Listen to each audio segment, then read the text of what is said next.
I know exactly. Maybe if people around me wanted to do it, I'd try more.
Good morning. My name is Reverend Josh Snyder, and I serve ex officio on your board of trustees. My pronouns are him, his. I choose to share my pronouns because I want this to be a brave and inclusive space for all. Whoever you are and wherever you have come from, the Unitarian Universalist Church of Akron welcomes you. We're delighted that you have joined us this morning, and it is our hope that all will find a place of peace and dignity. We offer a special welcome to anyone who is new to our congregation, Please contact the church office if you would like to learn more about us or visit our website at uuakron.org. We gather here on the ancestral lands of other peoples, some of whom their names have been lost to time and knowledge, of the abundant hunting and fishing grounds and trading paths of the Erie and the Haudenosaunee, of lands sought as refuge by the Lenape and the coastal pine barrens, who came seeking a home of peaceful coexistence. We are on the lands of trees and rivers, of abundant forests and great waters. May we, in our living and gathering here, honor this home of many, commit to repairing our relationship to the land and native people, and live in gratitude for its gifts. We have a couple of announcements today. A reminder from the church office that tomorrow is the 20th of the month, therefore reporter items are due. The bylaw meeting is canceled today, and we will post a rescheduled time and place for it when that is done. If you're interested in being a delegate at this year's General Assembly, please complete the form on the members page or reach out to the church office. Annual reports are due in the office no later than May 1st. Postcards for Justice continues this Friday at 6 p.m. in the Fellowship Hall. Additional details, links, and information can be found in our weekly emails and at our website at www.uuakron.org. As we gather each week in the joy and comfort of community, we take these few moments to reach out and greet each other personally, especially those we have not seen or are new to us and our community.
Let us continue our worship this morning by singing hymn number 163, For the Earth Forever Turning.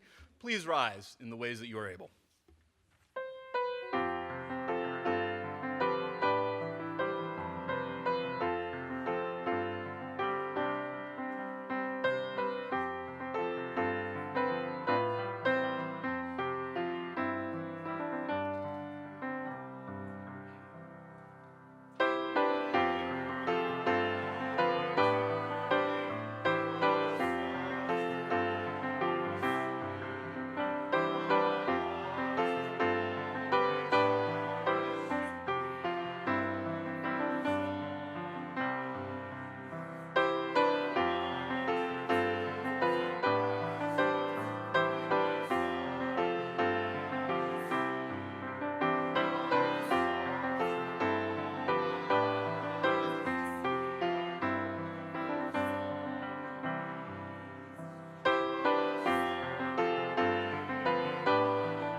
Please be seated.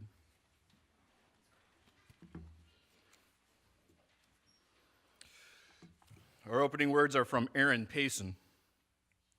They asked, if a tree should fall in the woods and you are not there, does it make a sound?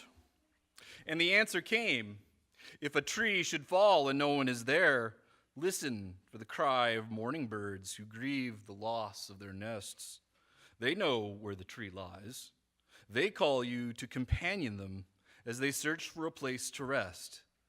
Listen then for the mourning birds. We light the chalice of our tradition with these words from Bill Schultz, former president of the UUA.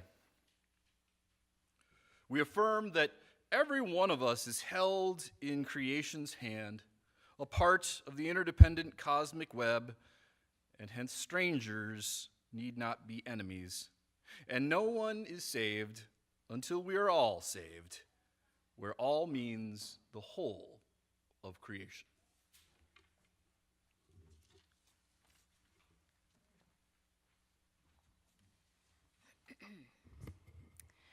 Our ritual of libation is inspired by African and earth-centered spiritual traditions. And as we engage in our present space, we remember those who've gone before us to join the ancestors. These memories remind us of the examples, the lessons learned from how they lived before us as we continue to further those same energies onto future generations. So as we pour the water a first time, remember Katherine Johnson, an African-American NASA mathematician and computer scientist whose orbital mechanics calculations were crucial to the success of the first US space flights. We pour water a second time to remember cosmonaut Yuri Gagarin, the first human to enter space during an orbit around our Earth in 1961. And we pour the water a final time to remember Sally Ride, a physicist, astronaut, and science writer who became the first American woman in space, the year of my birth, 1983. We honor and remember them. Ashe.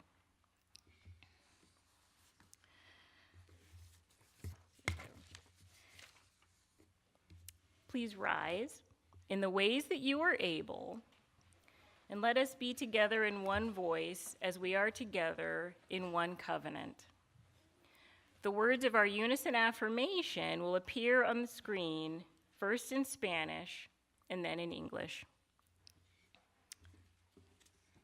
El amor es la directina de esta iglesia, la búsqueda de la verdad es su sacramento, y el servicio es su oración, viviendo juntos en paz, buscando el consumimiento en la libertad, para dar apoyo uno al otro, vivir con respeto por la vida y en armonía con toda la creación.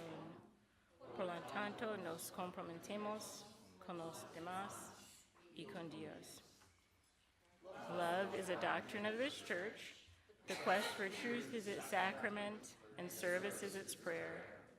To dwell together in peace, to seek knowledge and freedom, to support one another, to live with reverence for life, and in harmony with all creation. Thus do we covenant with each other and with God. You may be seated. Thank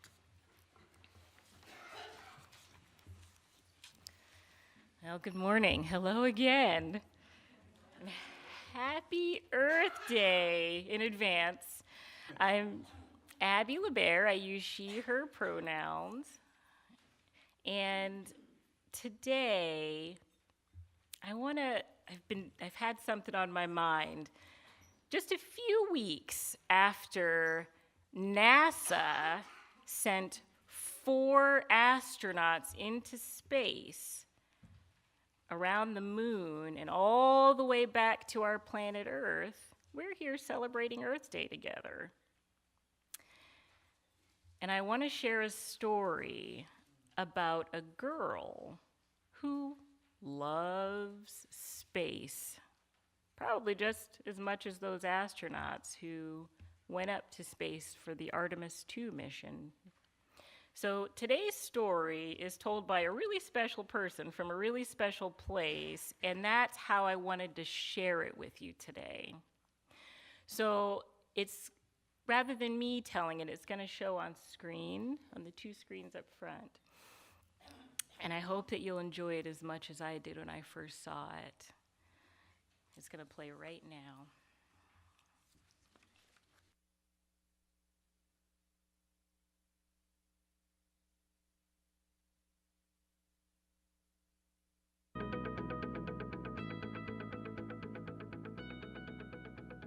Hello. Welcome to Storytime from Space. To all the kids out there, whether you're in school, at home, at your local library, wherever you may be. My name is Shannon Walker, and I'm currently on board the International Space Station where I live and work. Our story today is called Give Me Some Space. So glad you could join us. Give Me Some Space by Philip Bunting.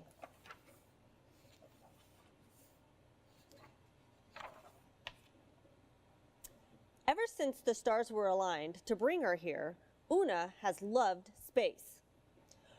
Her first step was one giant leap. Her first word was gravity. And with each birthday, Una's cakes became ascendingly astronomical. Now, after a few more laps around the sun, Una lives in a world of cosmic curiosity and intergalactic inspiration.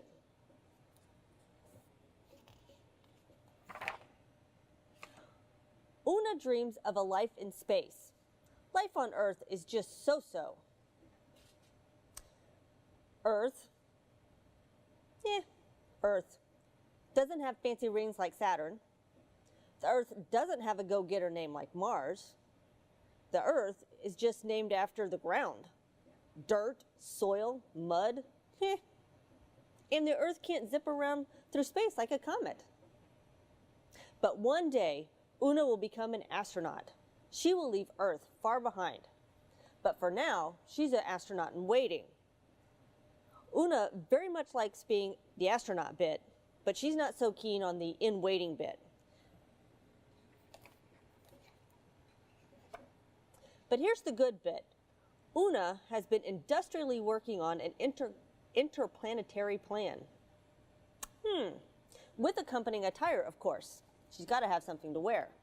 So, she's going to wear a hand-me-down snowsuit from her big cousin Carl, and Carl's ski gloves, slightly too big, but they'll do in this case, and her mom's dusty white Uggs from 1995.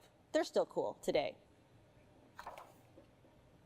So, today, the big day, Una will finally swap her humdrum, ho-hum life on Earth for an extraordinary, extraterrestrial life in space.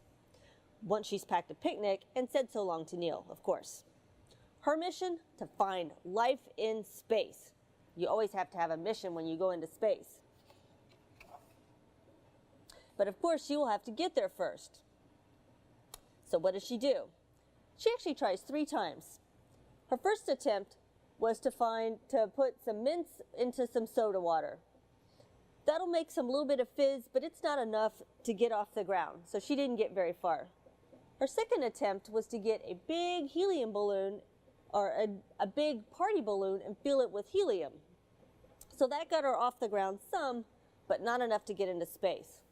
So her third attempt, she found a rocket, and that's what you need to get into space, a rocket.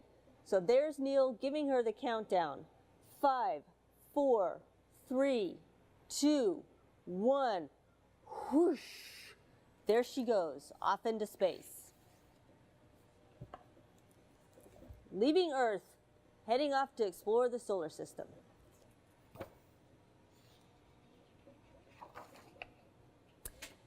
Space was even more extraordinary than Una had hoped.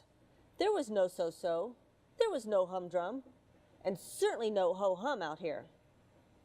She's out exploring the planets. Mercury. A year on Mercury goes quickly. One Mercury year lasts just 88 Earth days. No life here, though. Venus. She goes by Venus. Venus is the hottest planet in the solar system with an average temperature of 465 degrees Celsius. Whew, that is hot. That's way too toasty for life. So no life on Venus. Mars, have to go to Mars. No life on the red planet yet, but it is home to Olympus Mons, the tallest mountain in the solar system. Its peak is over 26 kilometers above its base. That is amazingly high. Jupiter. Jupiter is huge. Jupiter, this whopper is 11 times wider than the Earth and has at least 79 moons. Earth only has one moon. Jupiter's got 79. Can you believe it? But unfortunately, Jupiter is all gas, so there is no life on Jupiter. Saturn, no life here, but one of its many moons, Titan, has its own atmosphere. Maybe one day there'll be life there.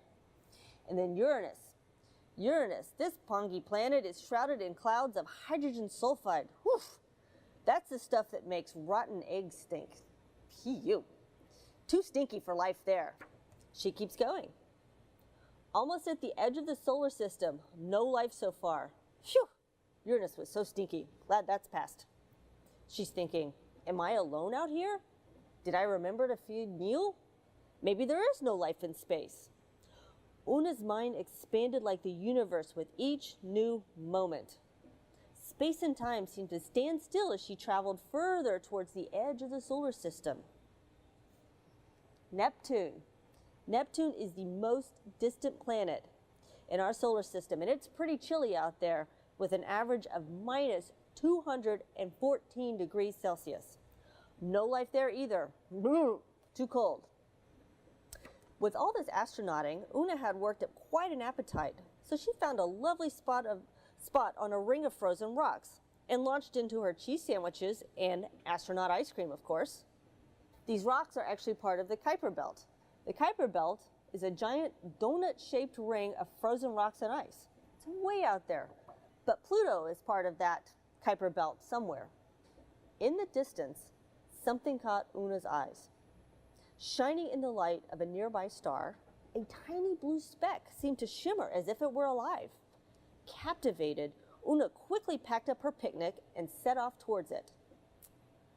As she moved closer, Una could see the shimmering blue planet was orbiting around a tremendous loop around its star. It was going very fast. It's orbiting at 30 kilometers per second. It spins on its axis at around 1,600 kilometers per hour. Whew, that's spinning really fast. And it has one moon. It seems to be covered by a very thin layer of gas, an atmosphere. Could this planet support life? What could it be? Had she discovered life in space? A trillion possibilities rushed through Una's mind as she approached the spinning, sparkling sphere. And just like that, it came into sharp focus.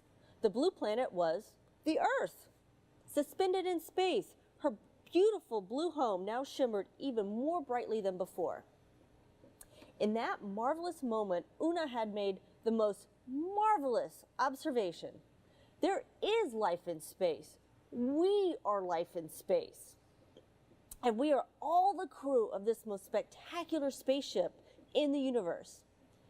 Everything we need to explore the cosmos is already on board. Fresh water, an air supply, thank you trees, plenty of room to live, learn, and to play, and to love. Lots of lovely food, especially astronaut ice cream, and fellow travelers of all species, shapes, and sizes. With her mission complete and astronaut ice cream supplies severely depleted, it was time to return home and begin a new mission. We are all traveling through space right now.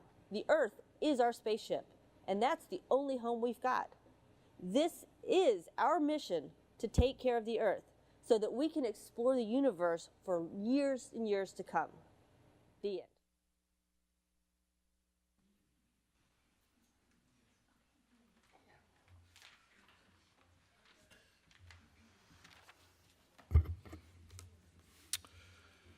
Ours is a welcoming community where we find connection, a spiritual community where we find meaning. Ours is a sharing community where our joys are amplified, a caring community where our sorrows are lessened. We take this moment to reflect on our joys and sorrows and acknowledge the mutual support of our community. If you'd like, you may come forward and light a candle in silence as an expression of a special joy or sorrow.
We celebrate with those who have experienced joy, and we hold in our hearts those who struggle in the midst of sorrow. Amen. Alfred North Whitehead said that religion is what we do with our aloneness. Let us take a moment to sit up straight in our chairs, plant your feet on the floor to connect you to the earth. Close your eyes if you wish, or leave them just slightly opened if you prefer. And slowly take in a deep breath and gently release it, releasing all of the stress of the week. Allow the silence of the next few moments to seep into your mind and heart, making room for new feelings, thoughts, and emotions to enter in.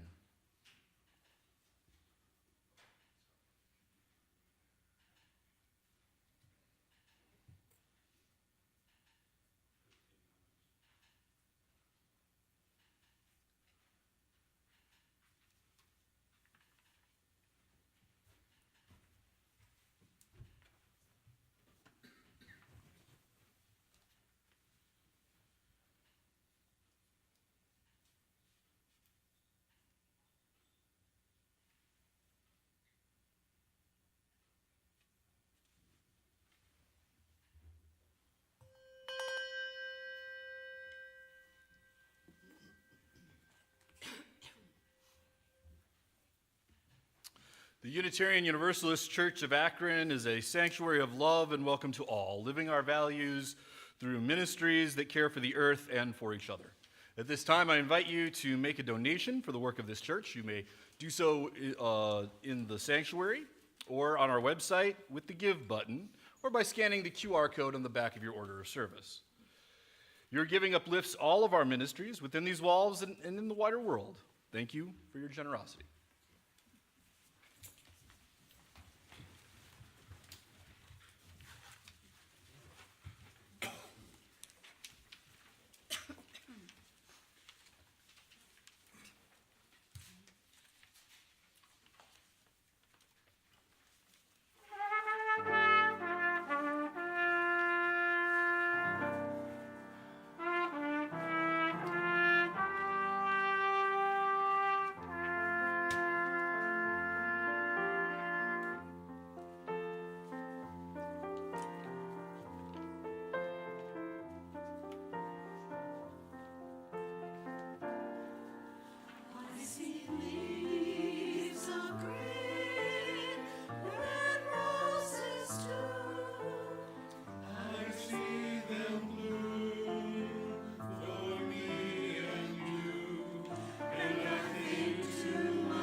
So, just a few weeks ago, on April 1st, 4 astronauts went on a space flight from our Earth all the way up to the moon, around it, and back, in a way that changed history and the astronauts' lives. So, I want to share a really short clip, a video clip, about what astronauts say it feels like to see our planet Earth from space. Take a look now.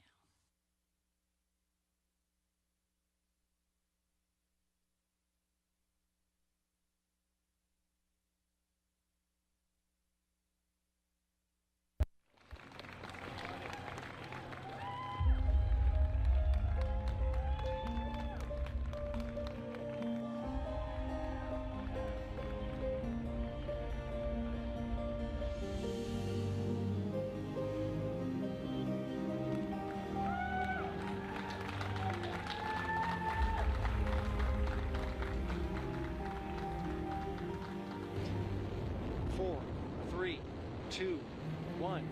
Booster ignition. And liftoff. The crew of Artemis 2 now bound for the moon.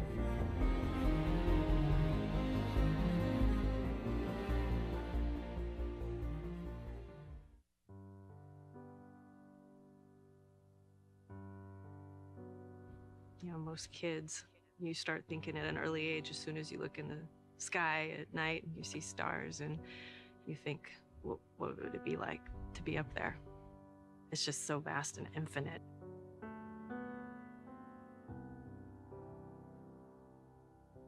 I distinctly remember the point when I stopped and thought, I did it. I'm here.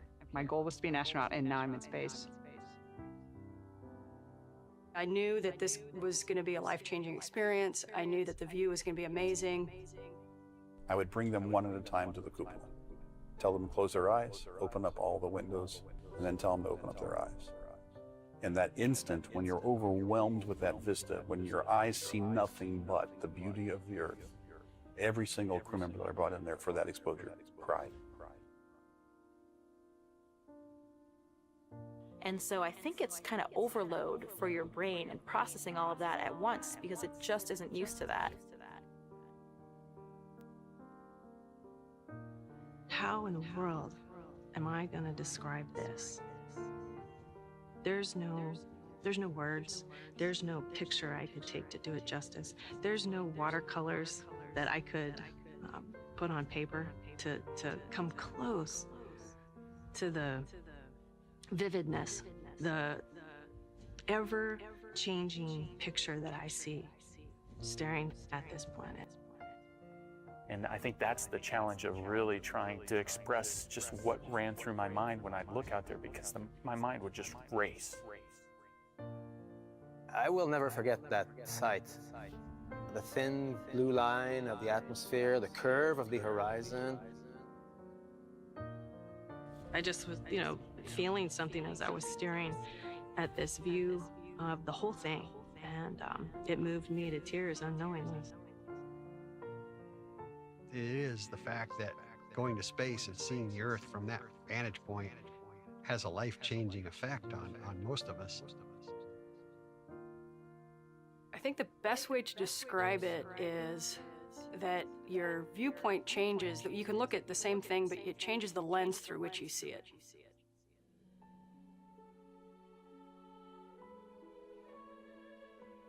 You realize just how special the place we are is, and you feel that connection.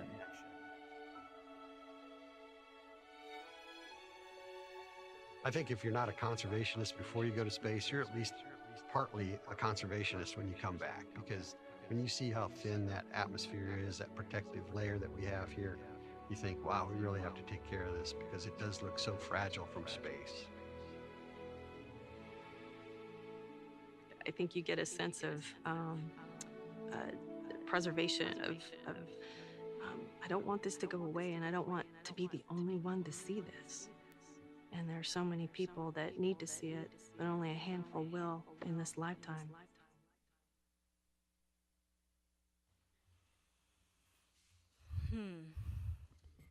That's a phenomenon called the overview effect that happens to so many astronauts.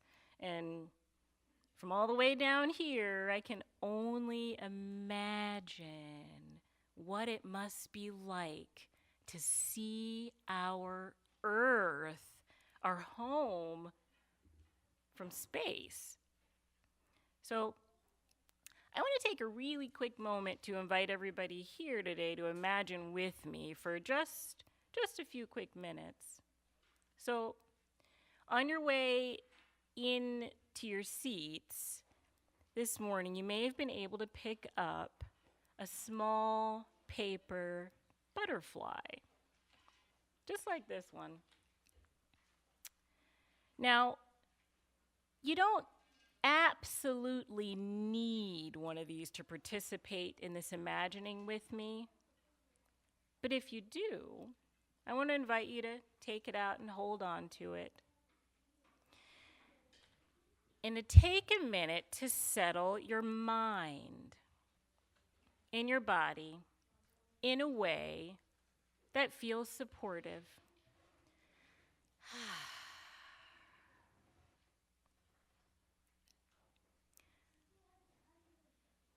You might close your eyes. Maybe you'll lower your gaze. Notice your breath. How it comes and goes naturally. Maybe feel yourself settle even more deeply wherever you're sitting right now. And feel this little piece of paper butterfly, this fragile piece in your hands. Maybe imagine a small piece of the natural world in the palms of your hands. A little leaf, maybe a small piece of wood. That's what you're holding now.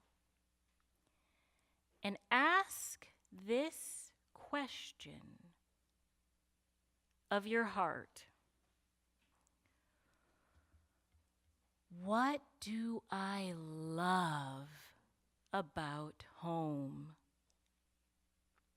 About the earth? Simply ask and notice whatever rises up,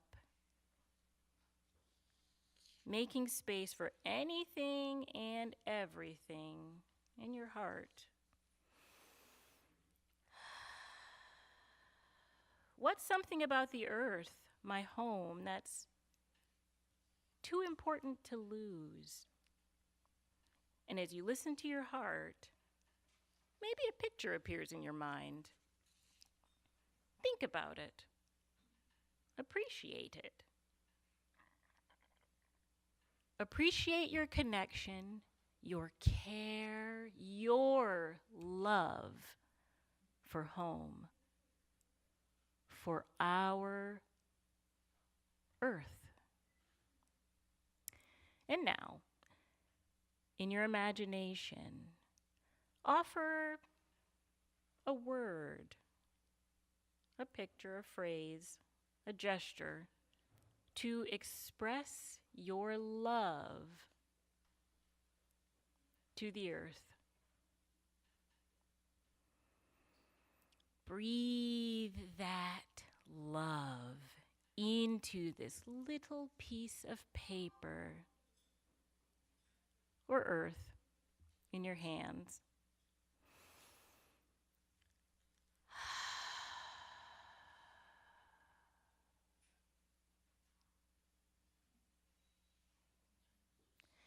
And gently come back to the present moment. Maybe wiggle your toes or your fingers and open your eyes if you've had them closed. If you're all the way in the back, you might notice some crayons. You can write your word onto your little piece of paper if you like, or draw a little picture on it, a symbol of what you imagined.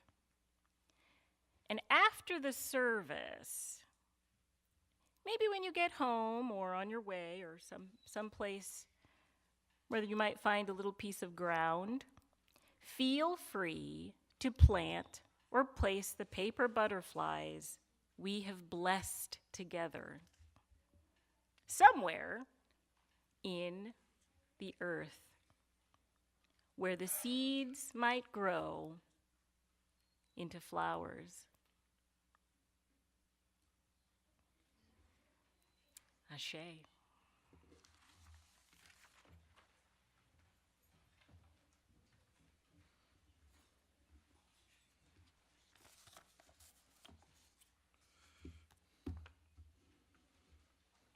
I'm going to share a few reflections from this book, Earth Prayers, and then a letter I wrote to the earth. This first one is a prayer from the UUCA tribe in Africa. Earth, teach me stillness as the grasses are stilled with light. Earth, teach me suffering as old stones suffer with memory. Earth, teach me humility as blossoms are humble with beginning. Earth, teach me caring as the mother who secures her young. Earth, teach me courage as the tree which stands all alone. Earth, teach me limitation as the ant which crawls on the ground. Earth, teach me freedom as the eagle which soars in the sky. Earth, teach me resignation as the leaves which die in the fall. Earth, teach me regeneration as the seeds which rise in the spring. Earth, teach me to forget myself as melted snow forgets its life. Earth, teach me to remember kindness as dry fields weep with rain.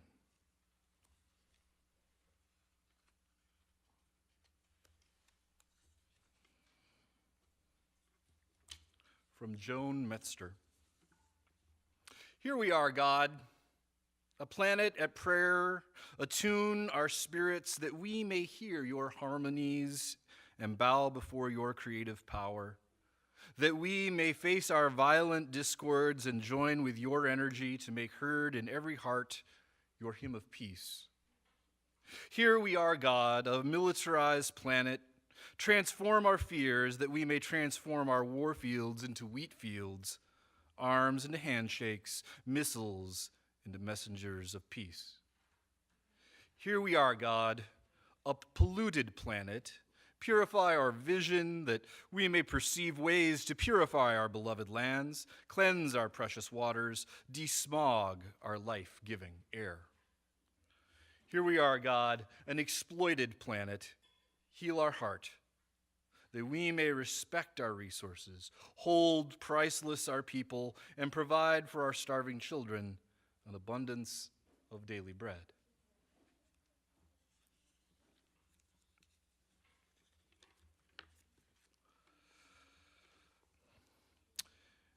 From a writer named only Antler. To learn how to die, cut down a tree. Watch how so many years fall. You don't need to have planted it for it to be your life. You know how countless trees have grown and will grow where the tree falls. Everyone alive now will be underground and will have gone from roots, branches, and leaves to roots, branches, and leaves many times. You've seen how the seed of a tree can rise from the pit of a stump. Wherever your feet touch earth, you know you are touching where something has died or been born. Count the rings and stand on the stump and stretch out your arms to the sky. Think only because it was cut down could you do this. You are standing where no one has stood, but the dark inside a life that many years.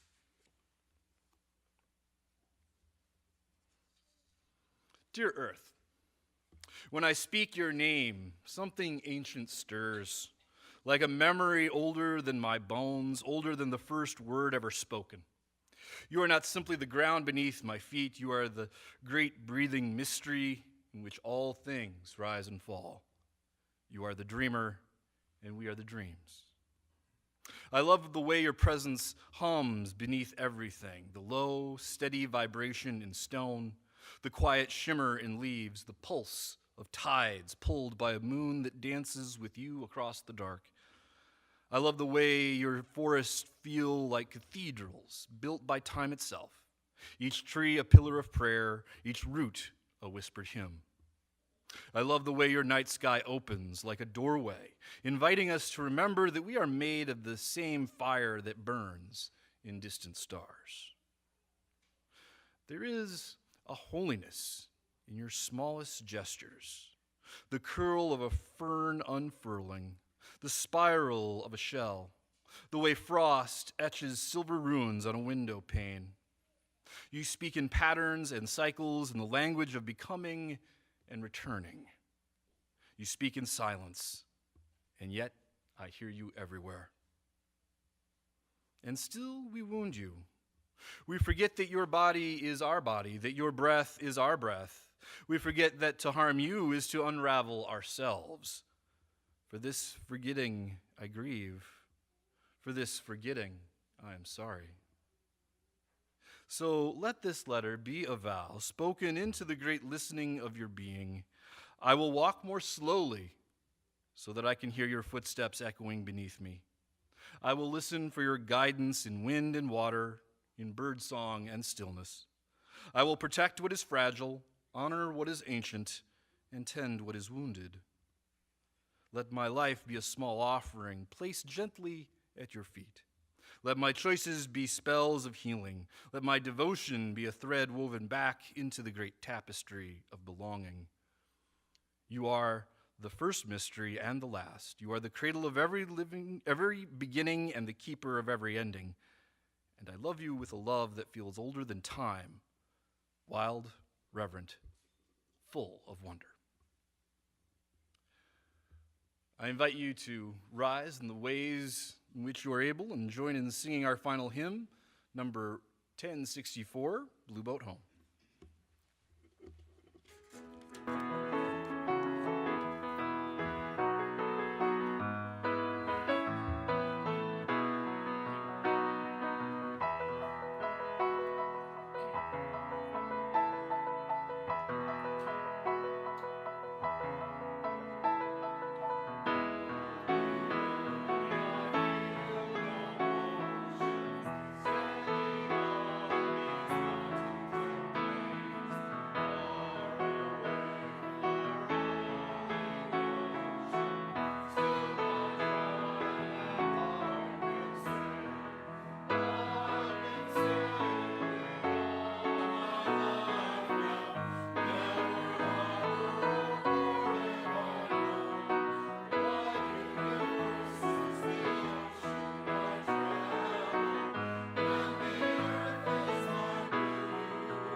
Her chalice extinguishing words come from A Prayer for Climate Justice by Reverend Kelly Dignan.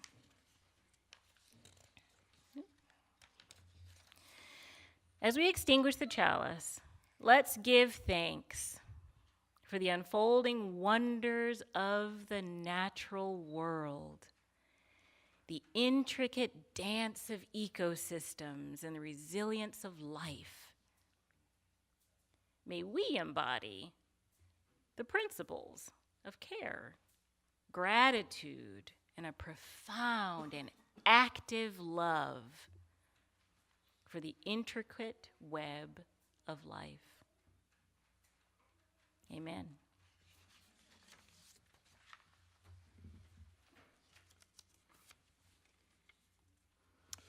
From Alla Renee Bozard. The small plot of ground on which you were born cannot be expected to stay forever the same. Earth changes and home becomes different places. You took flesh from clay, but the clay did not come from just one place. To feel alive, important, and safe, know your own waters and hills, but no more. You have stars in your bones and oceans in your blood. You have opposing terrain in each eye. You belong to the land and sky of your first cry. You belong to infinity.